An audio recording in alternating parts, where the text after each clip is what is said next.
Hi, welcome to the Entertainment Monster. I'm Isaac Prowse, and today we're talking about the 2017 adaptation of Stephen King's It.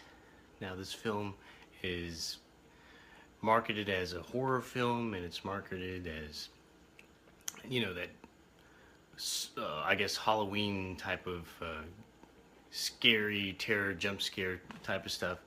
And I found this movie kind of boring. Actually, I didn't really. I, I don't know. It just wasn't for me. It didn't hook me in. I wasn't interested in the characters. Wasn't interested in the story. None of the scary scenes were scary to me. Um, I guess I've seen so many scary movies. Some of the stuff just doesn't faze me. I've seen the original It. I saw that when I was a kid. When it came out on TV a long time ago. And I didn't think that that was scary. Even when I was a kid, I didn't think it was scary. I don't like. I didn't like the beginning scene. And I think we've all seen that. Even if you haven't seen the film, if you've wanted to see it and you've seen the trailer, you've seen the beginning where they show a little boy playing with his boat, and he's wearing his little rain jacket, and the clown is talking to him through the sewer, and we've seen that. You can pretty much tell what happens next. And I don't really like that type of stuff in films when they're attacking children. And I know it's just a movie, and it's just a horror movie, but I don't really like that kind of stuff when they're hurting children. When they show things like that in films, it doesn't make me scared. It just makes me a little upset that they put that into a movie. So that stuff doesn't scare me, just kind of turns me off of the film. There's other stuff in the film that I didn't really care for either.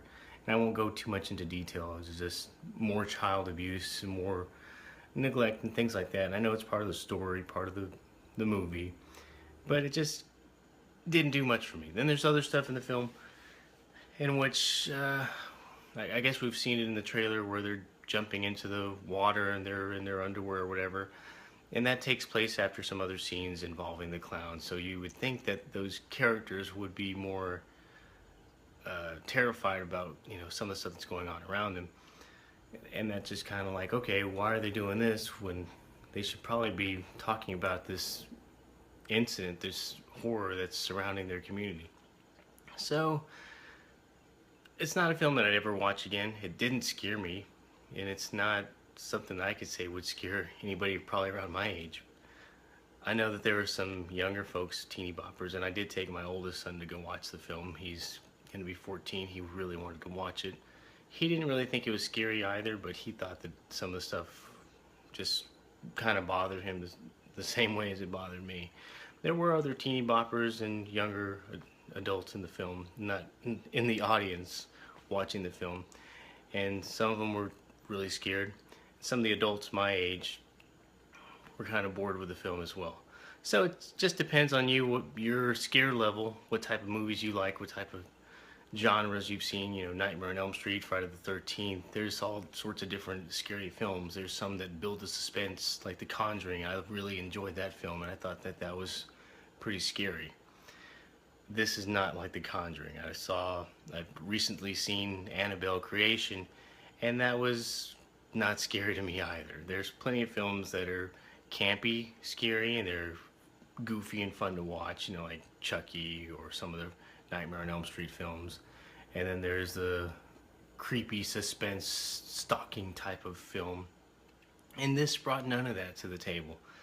There's no sort of build up to the suspense or the horror. So it's not something, like I said, that I could ever watch again or recommend to anybody else. So I know that there's a lot of hype for the film, but I'm just not in that majority. So anyway, thanks for watching. Don't forget to subscribe, and see you next time.